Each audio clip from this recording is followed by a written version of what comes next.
welcome to our session this afternoon. We've all been rushing around, but you got about, 18 minutes of standing up and walking over here, getting some sunshine. So I hope we're all a little bit more energized. It's been an incredible morning. And just another shout out to the JCC for being the center of this amazing, important conversation that we all need to have. And I feel sorry for people who couldn't be here. So our workshop today has an interesting title, right? Progressive American Judaism and Entrenched Israeli Orthodoxy, can they find common ground? That's not a leading question by any means, right? And it's not really a fair fight here today, looking at our panel. Poor Daniel Gordis, I think, was labeled as the representative of Orthodoxy, which is a label that he will quickly dissuade us of. He'll deal with it. And I don't want this to be a battle. It's not going to be a fight. It's going to be a discussion of the topic. And I wanted to give each of the panelists first about 5 minutes to look at the question as posed. Can the American liberal movements, American liberal Jews, find common ground with the Israeli rabbinate, with the state of, or non-state of religious pluralism in Israel? Is it disingenuous for us to think that American liberal Jews can overlook that rift that has been created? Or are they separate conversations? Are they the same conversations? First, I wanted to turn to Einat Wilf to my right, and she is a politician and a foreign policy expert, among other things. She was the foreign policy advisor to then Vice Prime Minister Shimon Peres. She is a senior fellow at the Jewish People Policy Institute. Yeah, there it is, and a former member of Knesset. And after she speaks, we'll hear from Dr. Daniel Gordis, who is a fellow at the senior vice president at the Shalem Institute. Let me get that right. I think it's fair to call you a pundit of Zionist and Jewish thought. Sure, you write about it, you think about it, you've written books about it. We look to your words on that topic, and the founding dean of the Ziegler School for Rabbinic Studies at the University of Judaism in Los Angeles. Was it called that then? American. It was then, okay. And on my far right, we will then hear from Rabbi Dennis Eisner of Peninsula Temple Bethel in San Mateo, who sits on the Israel and Global Committee of our local San Francisco-based federation, and on the Northern California board of APAC. And he will be speaking, I think, a voice that has not yet been represented in this conference, which is the pulpit rabbi in our own community and what's really going on the ground. So I look forward to what he has to say. So first, let's turn to Einat. Can we find common ground between American Reform conservative Jews and the entrenched Israeli Orthodoxy? And as a self-professed secular Jew, you use the word atheist. Does it frustrate you that we keep bringing up this topic? So today I posted a little thing to say that I'm here, and I said I'll be participating in 2 discussions. The first should we be equal stakeholders in a common future? Yes. And does Orthodoxy and progressive Judaism have common ground? No. And I made it very easy for people to follow my talk. So I have a colleague at the Jewish People Policy Institute, and he wrote a wonderful piece. I urge you to look it up. I think it was published in the Times of Israel.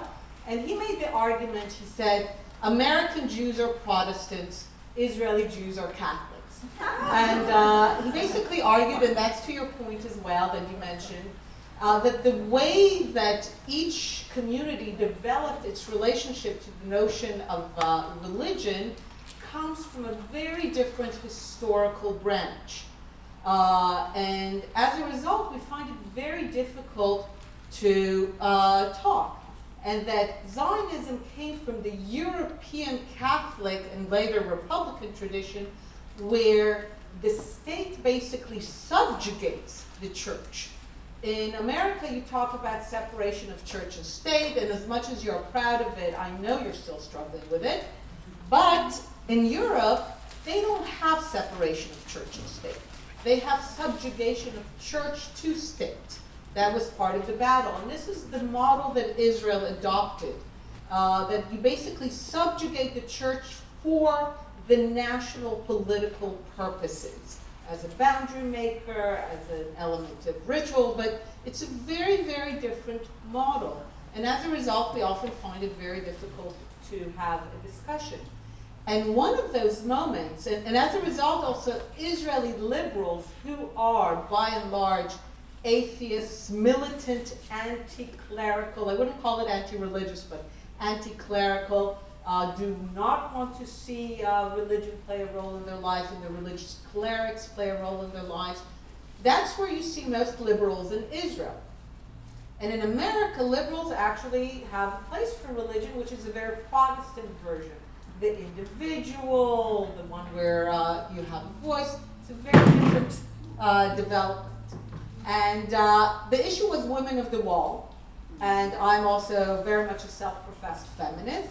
And I was asked a question in the synagogue in New York, a very progressive one, that asked me, why, as a feminist, am I not party to the battle of women of the wall? And I told them, look, I have to tell you, for me, the whole notion that the Kotel is a synagogue is alien. The whole notion of praying at the Kotel is an alien notion to me. So whether you fight to pray in this way or this way, I just can't get my kishkas excited about this. And a lot of people and women were deeply offended by what I said.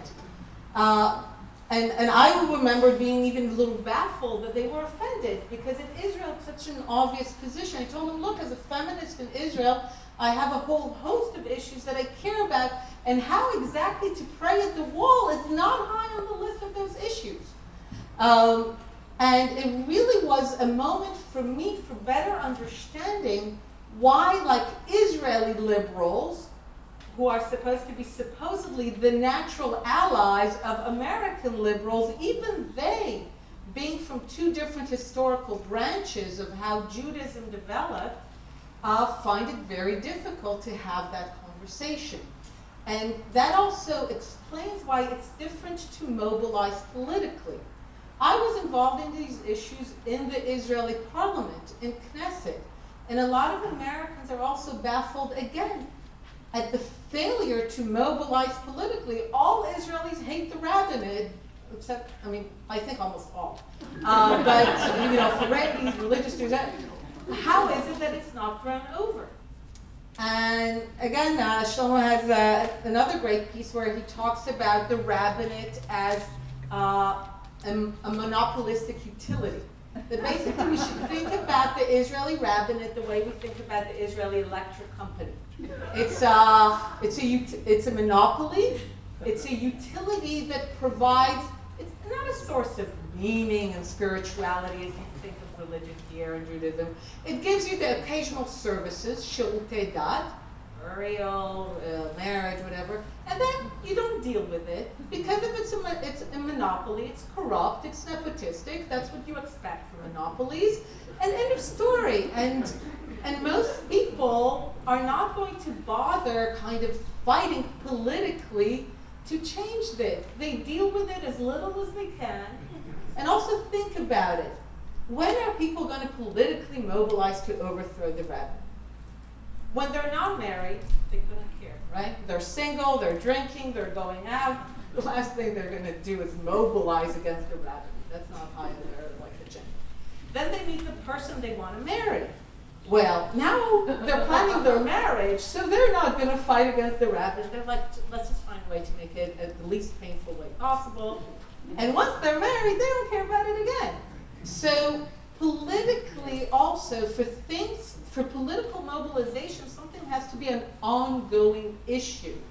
And for a lot of Israelis, this is not an ongoing issue. So putting all this, both in the historical and political context, I think should at least give you a sense of why, even though we supposedly share the same values of pluralism, and as far as I'm concerned, anyone can be whatever kind of Jew they want, but political change, if you want to think about political change in Israel away from the rabbinate, think about it not in terms of spirituality and pluralism, think about it as trying to introduce competition to the Israeli electric company, and then you get a sense of the magnitude of the challenge. Well, that was a very interesting perspective, not perhaps one that we're so used to hearing. And as someone who lived in Israel for years, when you say most, Israeli liberals are anti-clerical, that's not the experience of the American expat community in Israel, because we bring our religiosity with us in Israel. So my conversations in Israel are usually with my fellow expats, so it's always good to hear from the native-born Israeli liberals. And you also said that most Israelis wish the rabbinate would go away or they ignore it, when actually the latest AJC poll that was released, the results were released on Friday, show yet again that about just half of all Israelis believe that the Orthodox monopoly over religious life should be preserved, and about half say no, it should go away. So again, we may be talking to ourselves from a certain liberal elite position. I was going to ask Daniel a different question, but perhaps you'd like to respond to some things that are not said, or just tackle the question as it was presented. Can we find common ground? All right, so I'll start with saying, is that working? No? Yeah, it is. I don't know if it's working. Since I'm here to represent the right, I should thank the creator. Fine. Let me know in 5 minutes. I'll stop. It's not working. All right. Jews can't even agree on if they can hear. I don't know why they're bothering with the rabbinate. But anyway, let me say a couple of things very quickly. First of all, I agree with almost everything that Einat said. In order for political change to happen, among the things that you need, by the way, is a constituency. And there's no constituency arguing for Reform or conservative Jews in Israel, because there are very few Reform or conservative Jews in Israel. I'll speak as a conservative rabbi, that's what I am. The reason that there's very few conservative Jews in Israel is twofold. Very few conservative Jews make Aliyah, and the conservative movement in Israel has been remarkably and impressively ineffective at getting any real, there's exceptions here and there, and the Reform movement has done much better, but you can make fun of yourself before you can make fun of anybody else. Our movement, at least the conservative movement in Israel, is a non-starter for a whole array of reasons I can't get in my 5 minutes. But part of the reason there's no change is there's literally no movement. It doesn't affect most people. Number two, I agree with you. I also consider myself a feminist, and I also agree with you about the Kotel. I live about a 20-minute walk from the Kotel. I don't think I've been there twice in the last 10 years. Once I know I had to go for a bar mitzvah of a close friend, so I went muttering and then maybe once at a time. I can't stand it. I also think, by the way, this will annoy you. I want to make sure that you don't escape unannoyed. I thought that the women of the wall actually picked the wrong fight, because I actually think also the Kotel should not be a synagogue. But the people who think that it should be a synagogue are the people who pray there every day, 3 times a day. People who want to go once a month or once a week to make a political statement, it seems to me, should not do that. The Reform battle should be over conversion and marriage and equal funding of synagogues. You don't really, but they don't have any intention of going to the Kotel 3 times a day, every day, and davening there. We all know that. They don't daven anywhere 3 times a day. So why pick on the most sensitive spot? Let's deal with the legislative issues that, it seems to me, are much more central to the health of the non-Orthodox movements. Now, as a conservative rabbi, I'm not allowed to do marriages in Israel, right? Because I'm not Orthodox, I'm not real, blah, blah, blah. So my daughter got married 5-6 years ago, and she was then in law school, and she was told there's no way to escape the rabbinate. Even if you get married outside the rabbinate, if you ever get divorced, you have to go through the rabbinate. And she was convinced that she was at Hebrew University Law School. She was going to be the one to figure out how this could be done legally, halachically, blah, blah, blah. So she met with this rabbi and this expert.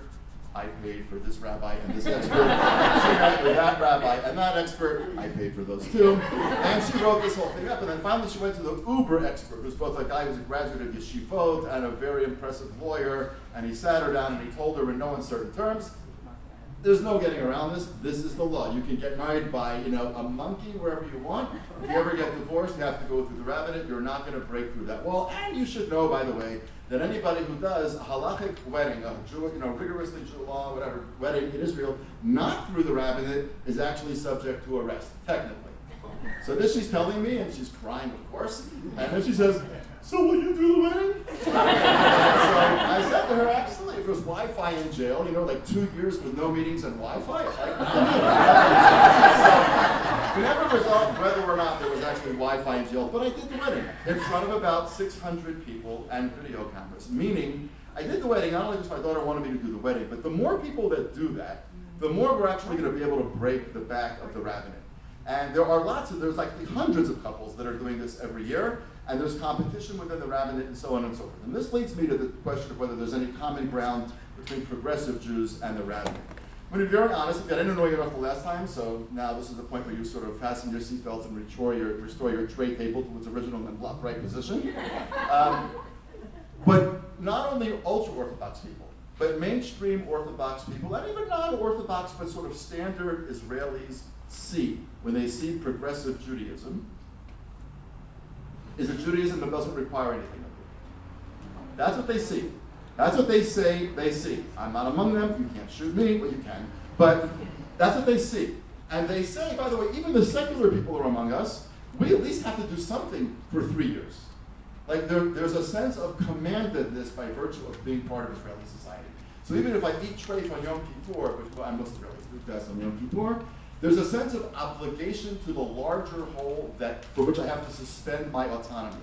And Israelis will say, either in more sophisticated language or less sophisticated language, that's always been key to a kind of Judaism that can preserve itself and sustain itself for generations and centuries. What I see in America, in progressive Judaism, they don't know denominations so much, what I see is not sustainable. So it's very hard for me to get all worked up about something that is not really sustainable. So you should just know that part of the dialogue is a dialogue about, forget politics, forget rabbis, forget rabbinate, what makes a sustainable Judaism? That's actually a fascinating question that Jews ought to be talking about, even if Israel were not part of the picture at all. Let me tell you why, having said all of that, I actually think that the rabbinate is a very important issue even for you, but we've got to tackle it in the right way. The rabbinate's an important issue. There's a very interesting book by, come to me in a minute, whatever, in which he talks about, it's only in Hebrew, so it kind of doesn't make a huge amount of difference. Anyway, but I'll give you the name of the, because I think there was actually a précis online somewhere in English, but there's a guy that's done an analysis of Ashkenazi Judaism versus Mizrahi Judaism. So the Jews that came from Eastern Europe, etc., and the Jews who came from North Africa, Yemen, Iraq, Iran, etc., etc. And what he points out, and don't forget, majority of Israelis now are Mizrahi, not Ashkenazi. You and I are all the minority, most of us in this room, okay? He says that Ashkenazi Jews obey their rabbis more. Mizrahi Jews respect their rabbis more. For Ashkenazi Jews, it's an issue of obedience. For Mizrahi Jews, it's a sense of loyalty and reverence. And that means that it's a kind of a suspension of the theological, philosophical rigor that many of us bring to these questions, and it's much more instinctive. That's okay. The problem is that the chief rabbinate, which actually feeds off of that instinctive loyalty, and that's why you get these numbers that you were talking about before, the chief rabbinate, to me, its problem is, I don't really care if it mistreats Reform Jews. I do, but though I'm just trying to be a little bit, keep you awake. And I don't really care if it mistreats conservative Jews. I care is that it's actually projecting to 6 million Jews in Israel a completely myopic view of what Judaism is. Forget the 15 Reform Jews and the 18 conservative Jews the other way around. There's millions and millions of Jews in Israel, about 80% of Jews in Israel who are not religious, who see Judaism as something pathetic and medieval, and to me the tragedy of the chief rabbinate is not what happens to populations who mostly don't live in the country, but it's the richness of Jewish life that actually that touches very few Jews, because you have the most medieval, most literally non-Zionist or anti-Zionist rabbis now hold up in the office of the chief rabbinate. The office of the chief rabbinate actually moved out of Heichal Shlomo, the main big synagogue, because that was owned by the government. It just tells you something. What should we do? And here's what I'm going to say, what I said to Yehuda Kurtz, and now I'll stop. What I said to Yehuda is, again, you got to figure out how do you fight your battle without being seen as or being functioning as an enemy of the Jewish state or giving fuel to the fires of those who are enemies of the Jewish state. There are rabbis in Israel who are unbelievable human beings, who are Orthodox in every way, shape, manner, or form, but could be the rabbinic leader of a congregation that you are a member of, because they are so deep, so thoughtful, so decent, so whatever. I'll give you just a couple of names. Benny Lau is an example of, well, I won't give you a bunch of names, just take one for now, but there are many like him. There's dozens. David Stav, who ran against the current chief rabbi, tried to be elected as chief rabbi last time. He's by no means a liberal, by the way. You would look at him and say, my God, how far right can you be? Well, far, but there are people much further right who are actually in office. But David Stav is a decent human being. He's not a huge fan of conservative Judaism, he's not a huge fan of Reform Judaism, but he's a sophisticated guy, he's a thoughtful guy, and there's many rabbis who run much more liberal, open, Orthodox yeshiva. What would happen if that group of rabbis, let's just say there's 10 of them, had $10 million at disposition every year to begin to make a case to rank and file Israelis about the richness of the Jewish tradition, on billboards, on television, through this and through that. What if basically, seriously, when Israel had a water problem, they solved the water problem before technology changed it, this goes back years, by having ads on TV. Don't waste water. And they showed the ground drying up. It was on the sides of buses. The water problem went away. There was a problem some 15, 20 years ago where Israelis were picking wildflowers. The wildflowers were going out of business, so to speak. They had a big, huge campaign, don't pick the wildflowers. People stopped picking the wildflowers. Now, they don't obey non-spoken science, and they don't obey everything. But my point is this, Israelis are open to being influenced by things that actually grab their attention and grab their interest. There is a flourishing of liberal Orthodox institutions all across the country where people are going to learn and to embrace, et cetera, et cetera, et cetera. The thing to do is to actually expose Israelis to the real fascinating, the Hartman style, David Hartman, not Daniel, who's now, thank God, alive, but his father who passed away a number of years ago was an Orthodox rabbi. David Hartman was an unbelievable human being, and one could go on and on and on. If they had unlimited access to Israeli televisions and radios and internet sites and so on and so forth, they could create a conversation inside the Jewish state about what's the richness of Jewish life. So the answer to the question is, does today's progressive Judaism in the States and the rabbinate have anything in common? No, not really. But the second unasked question is, therefore, what do we do? And I would say what you want to do is not take on the state of Israel. And not say that because Israel, maligns my version of Judaism, I'm out of the game. Israel maligns my version of Judaism because there's 5 people like me in Israel, so I'm not a political force. What you want is a Jewish state which takes the richness of Judaism seriously and engenders a profound conversation based on the richness of 2,000, 4,000, whatever you want to say, years of Jewish tradition. That's a matter not of pulling back resources, but of giving resources in particular kinds of way. And that would make all the people in this room very active and significant participants in a serious conversation that even if those people remain Orthodox and some of you remain conservative or Reform, there would be a conversation to be had. Well, thank you very much for simplifying the conversation. And you actually set up a really good segue into what I wanted to ask Rabbi Eisner to look at. I mean, first, obviously, answering the premise of this session, what common ground can be found between progressive American Judaism and the entrenched Israeli Orthodoxy. But Daniel, you brought up American Jews who say the Israeli state does not support my vision of Israel, therefore I am out of the conversation. We have American Jews who say the Israeli government does not support my political viewpoint vis-a-vis the Palestinians, therefore I am out of the conversation. In our community in Northern California, we had 4 years ago the year of civil discourse, simply because we were having so much trouble finding a safe place to have the Israel conversation in our own communities. And Rabbi Eisner, as a very well-known pro-Israel advocate, as well as Reform rabbi, I wonder if you would look at the question before us, both as a pulpit rabbi and as a pulpit rabbi who's had to deal with Northern California Jews who have trouble with Israel. Can you hear me? Yes. Is it on? Yeah. Okay, good. So first of all, what he said. I can stop. So I'm done. I'm going to walk out. I want to start by saying, first of all, I'm really honored to actually have been asked to be here. And when I was asked to be here, I mentioned it to my wife, and I showed my wife the program, and she looked down the list, and she sees Danny Gordis is here, and Anat is here, and she sees that Yehuda Kurtzer is here, and she says, "Why did they ask you?" So that was from my wife. Anyway, We so marry the same woman? I think so.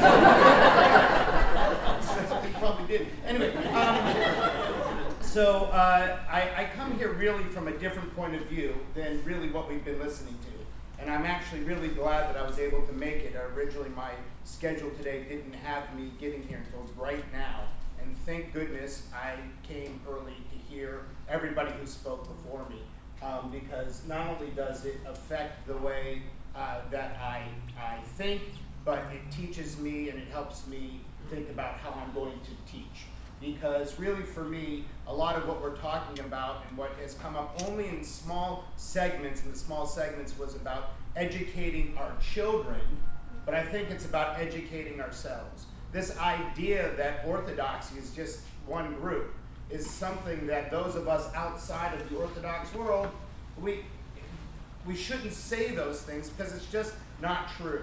The Orthodoxy in Israel can, some people divide it into, either Ashkenazi and Sephardi, but it could be 5 groups. It's National Zionism. It's all different types of Orthodox groups, and I think we really need to be educated. And you flip that over to the other side. If there's any thought that the Orthodoxy, the entrenched Orthodoxy in Israel has any real idea of what progressive Jews are like in North America, they don't. They don't really, and the interactions between the groups are not at the level of what they should be, could be, ought to be if we were talking about common ground at a very, very deep level, or are we talking about common ground on a level so that we could coexist and be in the same place and be together without trying to kill one another? So I think those are different things, and I think we ought to think about it. As a matter of fact, we're planning a trip to Israel, and I keep rethinking about how do I introduce Israel to the community. It used to be for a very long time. So I was a rabbi at Wilshire Boulevard Temple in Los Angeles. 3,000 families, huge congregation. And for decades, the relationship that congregation had with Israel as one of the, really one of the bastions of Reform Progressive Judaism, not only on the West Coast, but maybe in the world. And the way that they had a relationship with Israel is that the rabbi went to Israel and he came back and he told everybody about Israel. That was the relationship. Now, luckily for me, my colleague, who is so close to me in age that I had to leave the congregation if I wanted to be a senior rabbi, because we were basically the same generation. Rabbi Steve Leader, when he became senior rabbi, he said he's going to change that, and his job is going to be, I'm going to take people with me to Israel. We have to go to Israel. We have to be in the land. We have to see it with our own eyes. And that was one of the great moments for me in my rabbinate, and what I brought with me when I moved up here to the Bay Area. So that actually one of the very first things I did when I was named the senior rabbi at Peninsula Temple Bethel was I started planning a trip. That's the first thing I did before I did anything else. Before I had a meeting with the board, before I looked at the budget really in detail, before I did anything, I started planning a trip to Israel. And I think that we in the progressive movement need to face the fact, and I think it has been said, is that our relationship, we're not making Aliyah the way that the Orthodox community is going. When something happens in Israel, when a war breaks out, we are pulling our kids out of programs and bringing them home rather than letting them stay there and be be in the land. These are things that have been done. You cannot unring that bell. I cannot unring that bell. But I can change it for the future. So I really believe that this idea of creating a common ground starts with education. It starts with a desire, at least, to get to know one another, really get to know one another. Doesn't mean that we have to agree. It doesn't mean that we have to be friends. Doesn't mean that we have to agree politically. But I think if we could have some understanding at a deep level of who each other, where we come from, then maybe we can also see where could there be common ground. Somebody said to me, well, as a matter of fact, it was Phil, who was sitting right here in the front row, and says, all this is great, now what do we do? What do we do? So I think that that's where the pulpit rabbi comes into play. I think that's where my job, different from, I think, where the two of you sit, different from the institutions that you are responsible to and the constituencies that you speak to. I think that my responsibility is on that front line. It's on that front line of saying, number one, let's educate ourselves. Let's educate ourselves not only about each other, but let's educate ourselves about Judaism, about Jewish customs. Let's not be so afraid of those things that we kind of dodged for many, many years for lots of different reasons. But let's dig deep. Let's pick up the difficult text. Right now we're studying on Shabbat morning, we're studying the book of Jeremiah. Anybody study the book of Jeremiah? Not a big uplifting story. You don't come out of there feeling, woohoo, I'm ready for the day. But it's something that if we neglect, we don't study that story, if we don't look at that text, we don't see it as part of our common tradition, then we can't have common ground. So I take that responsibility incredibly serious. I mean, it's a serious thing to me that is one of my obligations. And the next thing is also, and I want to go to something you said earlier because it really stuck with me. You talked about that our discussions are about territories and borders, Palestinians, external threats. And then our story is about the rabbi.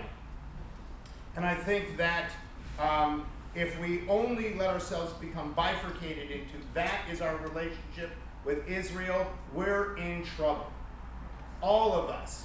And we have to know, they're here. As Yehuda commented, and they're here, so we can't pretend as it doesn't exist. But it can't be the totality of our relationship. And so who has the responsibility to ensure that in the progressive American Jewish community, that doesn't become our totality, it has to become the pulpit rabbi. It has to be on my shoulders. I have to be smart enough to learn from my colleagues who are sitting next to me. I have to be smart enough to listen. I have to be brave enough to not get defensive when somebody disagrees with me. Trust me, that's not easy for me. It's not. I'm just being honest with you. But I have to learn to not do that. I have to be open to all of those things. And then we have to make sure that our relationship, our education, the things that we do in order to build common ground, in order to build some type of relationship, so that at the end of all of this, what do we have? We have a strong, we have a safe, we have a vibrant, we have a religious, we have a Jewish, we have all these things. This is the Israel that we want and we need. And we can't back away from that. But we're only going to do that if we open ourselves up to all the possibilities that Israel can be. So I'll finish with when I mentioned Jay Soup before we started, that I have this trip coming up. And the idea of the trip coming up to Israel is, again, when you guys mentioned the wall, it is my least favorite place to visit when we go to Israel. And of course, when I take a first timer there, what do they want? We got to see the wall. We got to walk down those steps in the old city where you get that first glimpse. And people say Shechianu, and they go down there, and I'm like, have at it. I'm going to stand in the back. It's not. I don't. For me, it's an amazing historical site, but it's also someone else's shul. And if I want to go to someone else's shul, I know that I go, and I'm gonna go under their auspices. I'm gonna do what they say. Now, does that mean that I don't believe that the women in Israel should have rights and I don't believe in egalitarianism? Of course not. I do. But I don't know if that's the fight I want to fight. I think marriage and conversion, much more serious fight than the wall. And I think we've kind of missed that. And so the trip is going to be about, not about seeing sights, but about getting to know people. It's not going to be about going to Masada and telling a story. It's going to be about meeting the shopkeeper in Tel Aviv and getting to know that person. It's about going to go up to the north and do a cooking class with Arab women and learn how to go into their homes, meet them, get to know them. These are Arab Israelis. That is Israel. We can't deny it. We can put a blinder on, pretend they don't exist. Well, guess what? They still do, right? So those types of things. Get to know the people. Get to know the people at the deepest. Like go to places like Binah. So you talk about atheists. Go to a secular yeshiva in Tel Aviv. We're going to study text in a secular yeshiva in Tel Aviv. How fascinating. How fascinating that it exists. We ought to be able to do these things. And I'm going to end with one last thing. There are mistakes that progressive Jews, Reformed Jews have made in terms of their relationship with Israel that I still believe to this day are being held against the progressive Jewish movement. In our beginnings, when we were founded and we decided that it wasn't going to be about Israel, that wasn't going to be our focus, it was going to be about North America, we made a choice a long time ago, and it's taking us a long time to get past that bad choice. That is just something we better face, and you can't get rid of it. With that said, we cannot have an Israel that doesn't respect the things that we do in order to better the world, in order to better the Jewish community, in order to bring more of our tradition to as many people as possible. And there has to be some appreciation at that level, that is really at the heart of what we're doing, why we're doing it, and I think once we get to those moments, we're going to have a chance for some commonality. Thank you so much for bringing the conversation back to the importance of finding common ground and giving some ideas about that. And I want to circle back to Einat in particular, but to both of you who live in Israel. And I love that we have a native-born Israeli and American who's made Aliyah and American rabbi who lives here. Einat, with all due respect to what you said about Israeli liberals being profoundly disinterested in these questions that are so important to so many American progressive Jews, that really is what we're talking about today in this session, which is what to do with American progressive Jews who are so concerned about religious equality in Israel, and they let that color their approach to their own Zionism and to their own interest or disinterest in the Jewish state. Again, this AJC poll that came out on Friday showed that, yes, American Jews are much more concerned about religious equality in Israel than they are concerned about the needs of Jewish peoplehood. And that was disturbing for me to read, but it must be true if the poll said it. I wonder, who knows?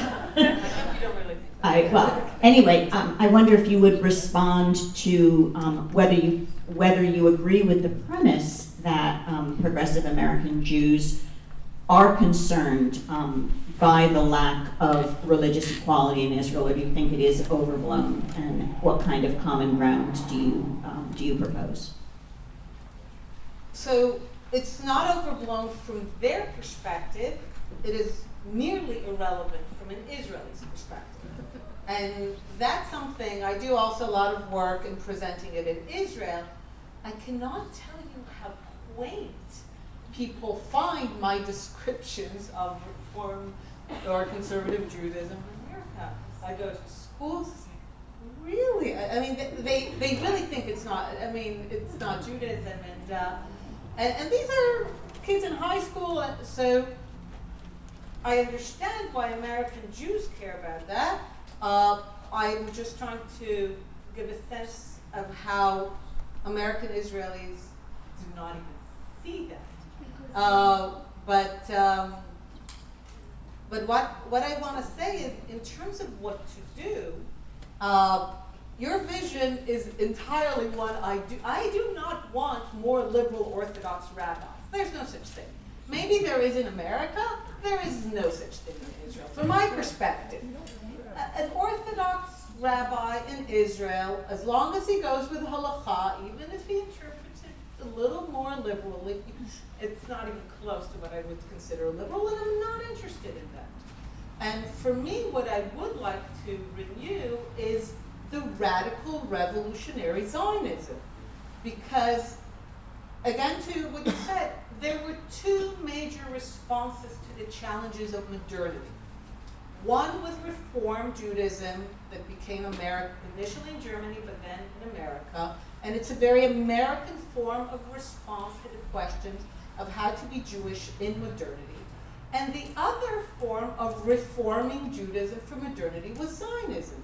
Zionism is Reform Judaism. It's our reform to Judaism.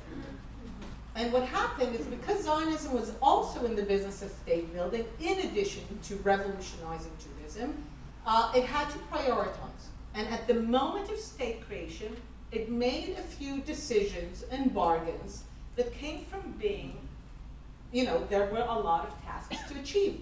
And one of them was to outsource certain questions, and as a result, to stop the process of revolutionizing Jewish life, which Zionism in the beginning, that was one of the biggest things they did, from everything to changing how we celebrate our holidays and the calendar and the kibbutzim.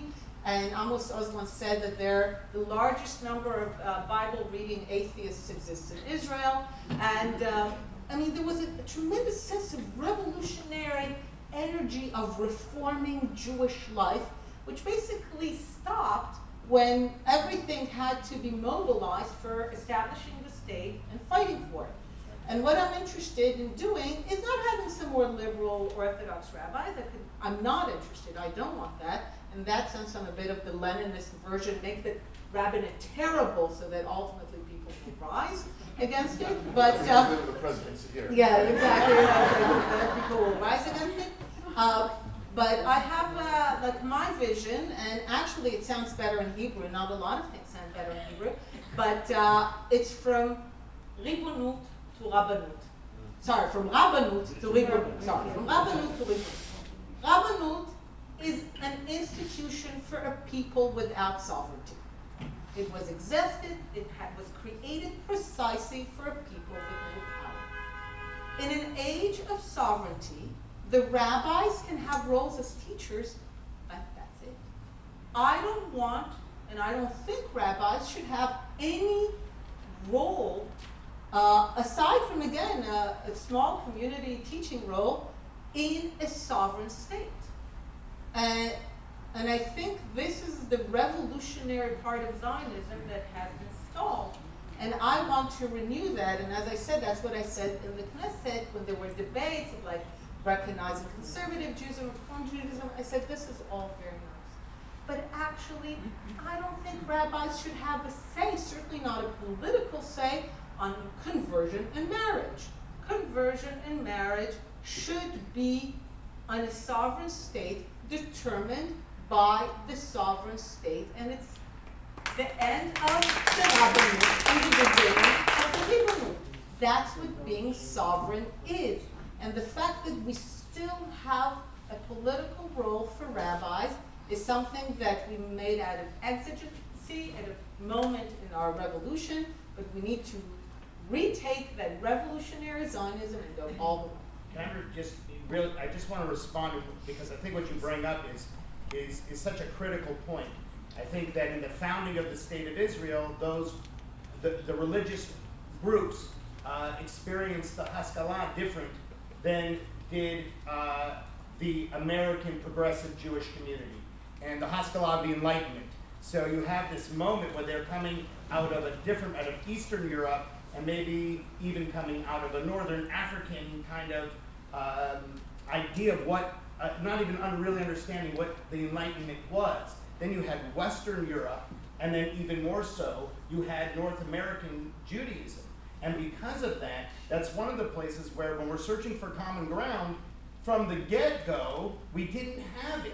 Because they were coming from two different places. So we're still, even though we, again, I don't remember who said it. Maybe it was you, Danny, maybe it was Yehuda, that 22 years, it was you, right? It's like nothing, it's like a blip. Well, we, for some reason, want to have all of us evolve and grow and understand and develop much quicker than time has allowed us to do it, because it has been a blip of time from then to now. And so I think you bring up a really important point.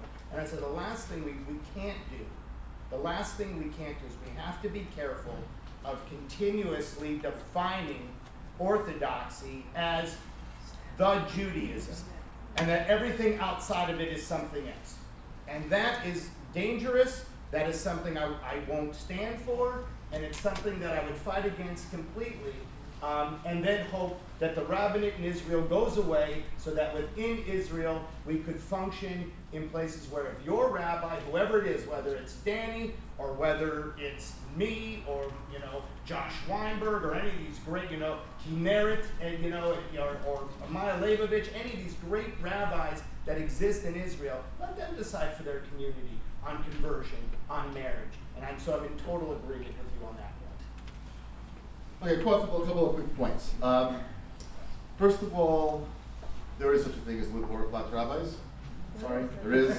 Benny Lau, for example, just hired a woman to be his co-religious, whatever you want to call it. He doesn't call her rabbi, who cares? I mean, the fact is that he went way out on a limb, and to do that in 2016, Israel, in Jerusalem, in the hotbed of American, Olim, rigid, Queens, Orthodox Jews, is a hugely brave thing to do. Benny Lau is a liberal Orthodox rabbi. Benny also wrote a great book about Jeremiah, and it's been translated into English, so you should study that with your group, because it's an unbelievably good book. Okay, that's number one. So, okay. Number two, I'll tell you why you do want more Orthodox rabbis, why we want more liberal Orthodox rabbis. Because there's some 20% of Israeli Jews who are religious, who want their children to be religious, and some of them will stay religious, and some of them won't. Well, let's assume for the time being that approximately 20% of Israel is going to remain in the religious community, and they're going to be a potent political force. You want them to be educated by people who are much more open to the West and are much more committed to pluralism and tolerance. You do care. They're not going to listen to you, and they're not going to listen to you, and they're not going to listen to me. They're going to listen to people who are from their own community. But I want people who talk about, for example, there was a rabbi that was just really lambasted because he came out and did this, who it was, from Eli, about the whole thing about gays in the army, and he was lambasting the army for giving gays roles, and I said all kinds of horrible things about gays. Again, I don't want to come back to the same guy all the time, but Benny Lau went out and recorded a YouTube that kind of went viral. Unfortunately, it's only in Hebrew, but he really took up the task, and he said, who the hell are you? Who the hell are you to decide what God wants, what God doesn't want, etc., etc.? You do want more voices like that, because you do want the thousands of young Israeli religious kids who are growing up in Yeshivot and other places to hear those voices. So I think you really actually do. Here's the great failure of religious Zionism. I mean, I don't want to mislead, and I'm actually not really much in the conservative community anymore. I, sort of conservative, and I moved right long before I made Aliyah to Israel. Whole series of complicated things, Ask my analyst. But in any event, we're not going to go there now. I'm sorry, our time is up. We'll continue next time. But in any event, in all seriousness, here's the great thing. As many of you probably know, religious Judaism in Europe started out vehemently anti-Zionist. Right? There was basically a tradition that goes way back to the Talmud, but it goes back to Jeremiah, actually, in chapter 29, where the idea was that you should actually accept exile, not my word, their word, exile as God's punishment, and for you to kind of hurry up the clock is for you to kind of go against God's plan. God will bring you back when God is ready to bring you back. And from that perspective, secular Zionism was not only problematic because it was secular, it was fundamentally heretical because it was doing what God wanted people not to do. Over the course of time, and Hitler helped here a lot, religious Zionism came around to embrace, religious Judaism came around to embracing Zionism because there was no alternative, because Europe was going up in flames, and in the absence of an alternative, all of a sudden, what never happened? And by the way, this is very interesting. In the 1960s, the kibbutzim were about 6% of the Israeli population. They never really got much more than that. They were I think this number is approximately right. They were about 6% of the Israeli population, and they were something like 30-something, low 40% of officers in the army.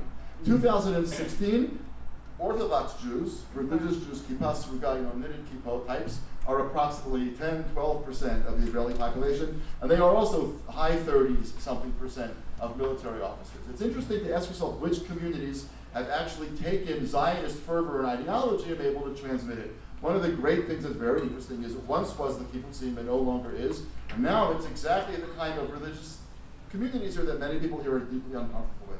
So they've come around in certain ways that are very healthy and very positive. What's their major intellectual and spiritual failing, I think, has nothing to do with Reform, has nothing to do with conservatives. Halakha, religious, you want to call it Orthodox, call it whatever you want, but traditional Jewish religious law developed over the course of thousands of years fundamentally, and here Jacob Neusner's research is critical and so forth, developed fundamentally as a mechanism for keeping Jewish, as a minority population in a fundamentally hostile environment. What you could eat, what you could wear, the whole tractate of Avodah Zarah, of idolatry is exactly about that, etc., etc. What should change about Jewish law now that we're sovereign? Everything from how you pray, to how you eat, to everything. What should change? Are you going to tell me that now the Jews are going to go from being huddled in little rooms in the cellars in Kishinev, and now they're going to be the ones who are in charge of a country, but what they do, eat, pray, for Shabbat, the whole thing, should be exactly the same? I find that very, very hard to believe. Should your attitude to the non-Jew not have to change once you are sovereign over several million people who are not Jews? What do you do about your relationship to the enemy? It's one thing to talk about your relationship to your enemy when you're sitting in the yeshiva in Volozhin, and it's another thing to talk about your relationship to your enemy when you're sitting in a yeshiva on the West Bank. And by the way, your enemy is a real enemy. He's not your friend. He wants to kill you. He's your enemy. And yet you're not passive, and you're not unarmed, and you're not weak. What should your relationship be? These are the kinds of profound questions that no serious religious, and I would include Reform and conservative Jews too, by the way. They just haven't done it in Israel. They haven't done it anywhere. The whole Jewish world has failed, I think, in asking a few very, very, very far-reaching questions. We know how Jewish sovereignty has challenged, changed, etc., Jewish peoplehood across the world. We know how Jewish sovereignty has challenged, changed what it means to be a persecuted Jewish minority, because now there's a place to go, right? I mean, people are fleeing Europe again. We all understand that, right? People are fleeing Europe. I live in a community called Baca, two quick things and I'll stop. I live in a community called Baca, where if you're taking a walk there on Shabbat afternoon 5 years ago, you hear mostly Hebrew, obviously. There's a train track which goes through Beit Zafafa, which is an Arab village. So you hear some Arabic, and you see Arab couples walking hand in hand. It's very nice. When I go running in the morning, you see young Arab women even wearing a hijab, and they've got their iPhones and their earbuds. It's like kind of cool, right? And you hear some English, because there's a lot of immigrants, you hear a little bit of Russian, etc. If you go there this coming Saturday afternoon, take a walk, you're going to hear a ton of French. Our neighborhood is becoming French because these people are literally fleeing Europe again. We have to remember, for all who want to criticize Israel, they don't have to wonder whether there's a place to go. The United States ain't going to take them. England doesn't want them. It's not any better there. You have to remember that, unfortunately, some of the things that we thought were in the past about Israel's important are not in the past. And it has its advantages. The bakeries in my neighborhood are getting much better. So, so we have to remember, by the way, also that sovereignty has changed a lot of things, but it hasn't changed fundamentally the way we look at religion. So it's going to take some time, but we have to push, and that's where I think our conversation should go. I want to end with one thing, and then I won't do whatever you want the rest of your time. And I would say this about Yehuda also in the morning. We disagree about a lot of things, but I would say this about every conversation. My daughter married the same daughter that I paid for to have all these. She married a thoroughbred Israeli guy, born in Israel, raised in Israel, blah, blah, blah. Sits around the Shabbat table a lot, thank God. And he once blurted out, I think after they were already married, so I couldn't grab her back.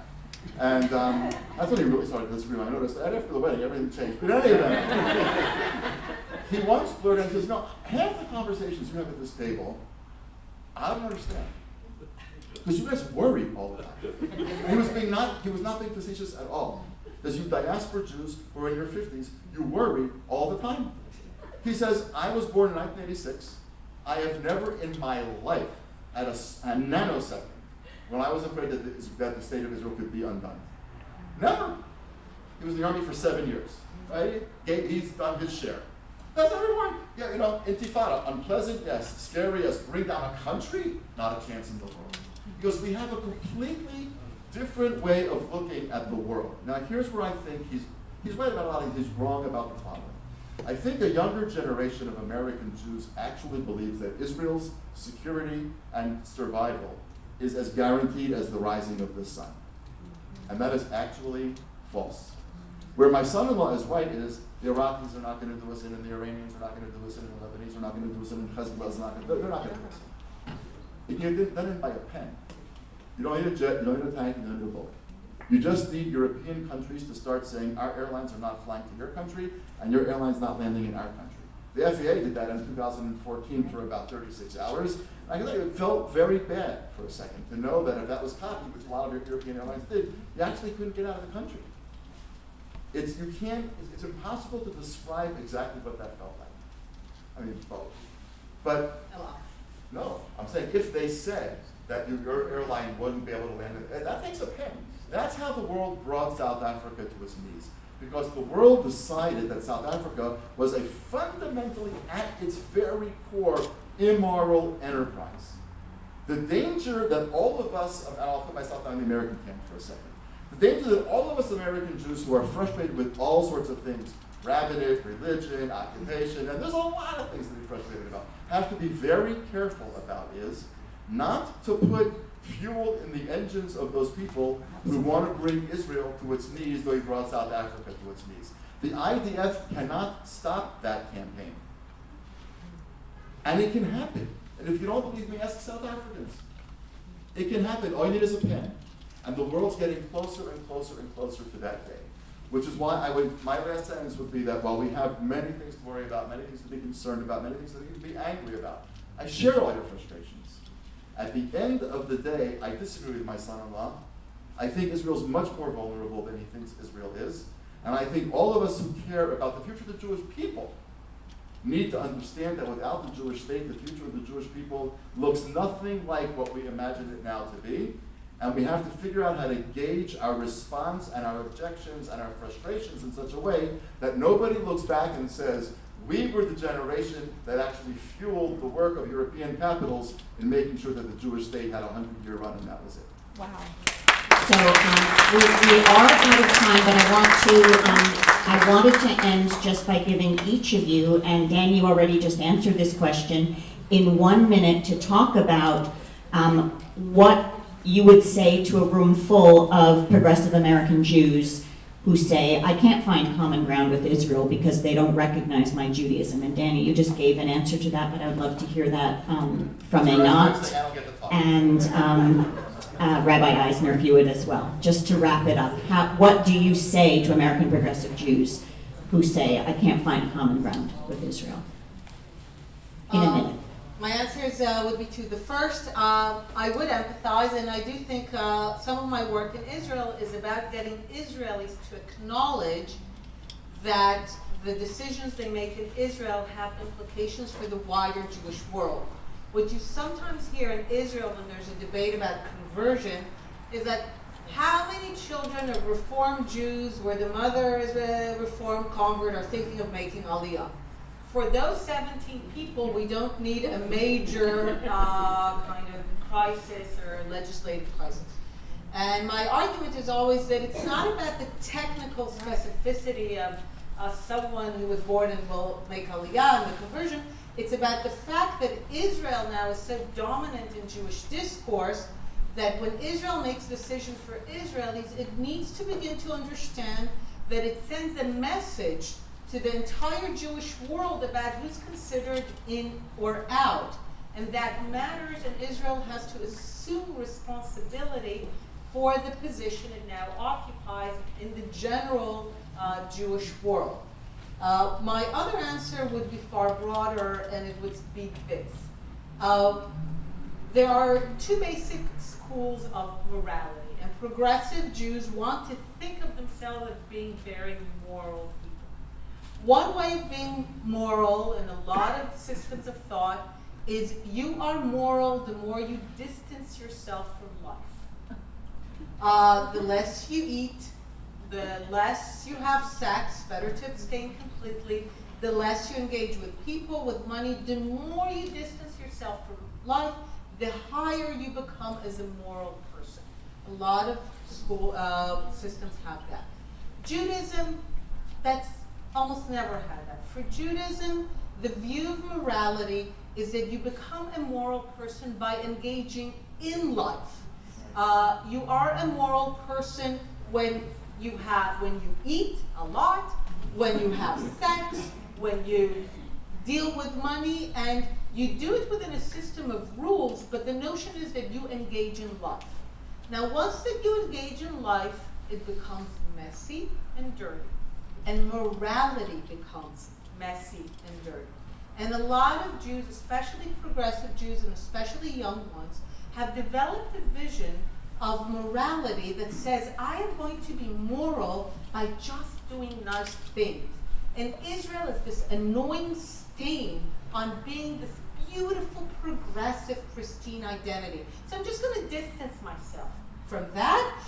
Some of them engage in what I call active distancing. I'm going to hold up a big sign that makes it clear to everyone that I have nothing to do with Israel. Then I can maintain my pristine, progressive Jewish credentials, which are now highly valued in American society. But I want to argue that that is the exact opposite of being a moral person, and certainly being a Jewish person. You become more moral when you engage in the messiness of life. And what Israel is and has been for the last decades and more is the greatest effort the Jewish people have ever engaged in to engage more in life. Not just about community and family, about how you deal with wars, with enemies, with budget, with social justice, and that's when it gets messy and problematic. But if you want to be Jewish and moral and to truly be progressive, test yourselves against real issues, real dilemmas, real problems, and don't make life easy for yourself.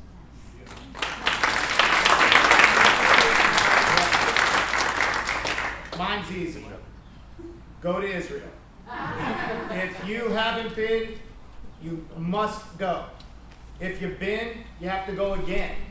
And if you've been twice, you got to go again. It's not like Italy and France and Germany and all these other places we like to travel. This is Israel. This is our homeland. This is us. We have to go. If your grandparents, send your children and your grandchildren.